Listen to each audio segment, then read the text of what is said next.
آقا ایک اور بڑا اعتراض ہوتا ہے کہ اگر ہم دیکھیں سیرت امام علی تو ہمیں یہ چیز واضح ہے کہ حاکم اول ہوں، دوم ہوں یا سوم ہوں، کسی سے بھی امام علی کا کوئی اختلاف نہیں دکھتا. باقاعدہ تاریخ تو کہہ رہی ہے کہ جناب سوم کی حفاظت کے لیے خود امام حسن حسین کو بھیجا گیا تھا امام علی کی طرف سے، اور انہوں نے مدد کی ہے، امداد کی ہے کئی دفعہ. اور جناب عمر کا خود بیان ہے کہ اگر علی نہ ہوتے تو ہم ہلاک ہو جاتے، وہ ہلاکت میں پڑ سکتے تھے. تو جب امام علی کو کوئی اختلاف نہیں تھا تو پھر آپ کو کس چیز سے اختلافات ہیں؟ تھوڑا واضح کیجیے. دیکھیں، اللہ کو بھی یقیناً فرعون سے کوئی اختلاف نہیں ہوگا، جبھی تو اللہ اس کو رزق دیتا رہا، اس کو وہ بادشاہت دے دی. رسالت مآب کو بھی ظاہر ابو جہل ابو لہب سے کوئی اختلاف نہیں ہوگا، یا ابو سفیان سے جب وہ آیا تو پناہ دے دی اس کو. بات میری بہن یہ نہیں ہوتی کہ آپ ظاہر دیکھا کہ مولا کائنات نے مشکل میں پھنسے ہوئے شخص کی مدد کی تو ان کی دوستی، ایسی بات نہیں ہے. ورنہ سب سے زیادہ دوستی خدا اور شیطان کی بنتی ہے جس کو سب سے لمبی عمر دے دی ہے. ایسا نہیں ہے. یہ خدا کی وحدانیت اور اس کے کبریا ہونے کا ثبوت ہے کہ اس کے دشمن کی بھی جو ضرورت ہے خدا اس کو پورا کر رہا ہے. فرعون کی ضرورت تھی کہ اس کو تازہ ہوا ملے، وہ زندہ رہے، خدا نے اس کو دیا. اس کو ضرورت تھی کہ اس کو کھانا پانی لباس یہ سب ملے، اللہ نے اس کو دیا. خدا نے کبھی یہ نہیں کہا کہ بارش موسیٰ پہ تو برسے لیکن فرعون پہ نہ برسے، ایسا نہیں ہوا. نمرود حضرت ابراہیم کو آگ میں ڈال رہا ہے لیکن خدا بند کریم یہ نہیں کر رہا اٹھا کے معجزے سے کہ آگ کی میں ابراہیم کی بجائے نمرود کو ایسا نہیں کیا.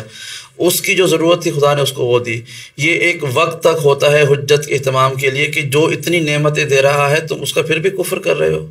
ایسا نہیں ہونا چاہیے. اس طرح سے قرآن مجید بہت سی آیاتیں بھی ہیں کہ ہم نے تمہیں نعمتیں دیں، تمہیں ہم نے خوراک دیا، لباس دیا، تمہیں زندگی دی، پھر تمہیں خدا کا شکر نہیں ادا کرتے، کفر کرتے ہو.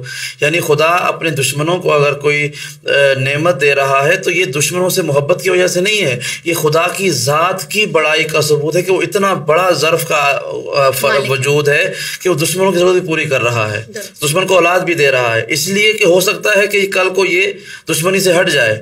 اسی طرح اللہ کے رسول نے بھی جب ابو سفیان جب آیا تھا فتح مکہ کے بعد اسلام قبول کرنے اور ہتھیار ڈالنے کے لیے، تو اللہ کے رسول نے کیا کہا کہ جو ابو سفیان کے گھر چلا جائے میں اس کو ہی پناہ دے دوں گا. اس کا مطلب یہ نہیں تھا کہ دوستی ہو گئی تھی، ساری زندگی لڑتا رہا ہے وہ. اس کا مطلب یہ تھا کہ اس نے پناہ کی درخواست کی. یہ ان کی رحمت للعالمین ہونے کا ثبوت تھا کہ آپ نے اس کی درخواست کو قبول کیا. بالکل اسی طرح سے مولا کائنات کے سامنے جب اگر حاکم دوم کسی مسئلے میں گرفتار ہو گئے ہیں اور کسی بے گناہ کی جان جا رہی ہے تو مولا کائنات نے وہاں پر اپنے الہی علم سے اس فیصلے میں مدد کر کے یہ ثابت کر دیا کہ یہ میرے ولایت الہیہ رکھنے کا ایک ثبوت ہے. جیسے خدا دشمن کی مدد کر رہا ہے، محمد مصطفیٰ دشمن کی مدد کر رہے ہیں یا گھر کو پناہ گاہ قرار دے رہے ہیں، ویسے اگر امام علی نے بھی کسی مخالف کی مدد کر دی ہے تو یہ دوستی کا ثبوت نہیں ہے، یہ ان کے ولی اللہ ہونے کا ثبوت ہے. ایک بات. دوسری بات یہ ہے کہ جو تیسرے حاکم کا آپ نے تذکرہ کیا کہ ان کے گھر حفاظت کے لیے بھیجا، تو وہ ایسے نہیں چلے گئے تھے، یہ کوئی والنٹریلی ہیلپ نہیں تھی، یہ ان سے تقاضۂ مدد ہونے کے بعد امام نے اتمام حجت کیا. یعنی پہلے یہ تھا کہ جب وہ محاصرہ کیا گیا، ان کے مخالفوں نے محاصرہ کیا گھر کا اور ان کے خلاف شورش قائم ہوئی اور یہ تمام اہل مدینہ اس میں شامل تھے. یعنی امام علی سے مدد مانگی گئی. ہاں، مدد مانگی گئی تھی. یہ کر رہا تھا کہ تمام افراد نے، ان کا جو مخالفین تھے انہوں نے محاصرہ کر لیا، حالات خراب ہو گئے. 2-3 دن تک جب کوئی صورتحال نہ بن رہی تھی تو وہ جو بنی امیہ کے لوگ جن کو بلا کے خلیفہ سوم نے، حاکم سوم نے مراعات دی تھی، نوازشات کی تھی، وہ سب چھوڑ کے بھاگ گئے. ان کو وہ سب چلے گئے مدینے سے باہر. تو اب سوال کریں نا کہ اس وقت مروان کہاں تھا، کہ جو داماد تھا وہ کہاں تھے، بقیہ بنی امیہ کے لوگ کہاں تھے جن کو بلایا گیا تھا؟ امام علی کے پاس کیا ضرورت پڑ گئی تھی کہ علی اپنے کم سن بچوں کو بھیج رہے ہیں یا نوجوان بچوں کو بھیج رہے ہیں ایک حاکم کی حفاظت کے لیے؟ خود حاکم کے خاندان کے لوگ کہاں تھے؟ اتنا بڑا خاندان ہے بنی امیہ، یہ سب چلے گئے تھے. جب یہ سب چھوڑ کے بھاگ گئے تو کیا ہوا؟ اس موقع پہ انہوں نے ایک خط کے ذریعے یا ایک پیغام رساں کے ذریعے مولا کائنات کو پیغام دیا کہ میری مدد کریں، اور مدد کے لیے بلایا.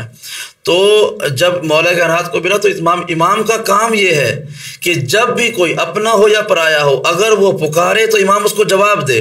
تو امام کا یہ مدد کرنا حاکم سوم کے گھر اپنے بچوں کو بھیجنا، حالانکہ حفاظت کے لیے نہیں تھا، امام نے ان کو پانی اور کھانا دے کے بھیجا تھا۔ یہ بھی غلط فہمی کی بات ہے کہ حفاظت، ورنہ اگر حسن و حسین حفاظت کرتے تو کسی کی ضرورت نہ ہوتی کہ وہ گھر میں داخل ہو جاتا۔ جہاں پر حسین جیسا محافظ ہو، حسن جیسا جری کھڑا ہو، کسی کی ضرورت نہیں ہوتی کہ چلا جاتا۔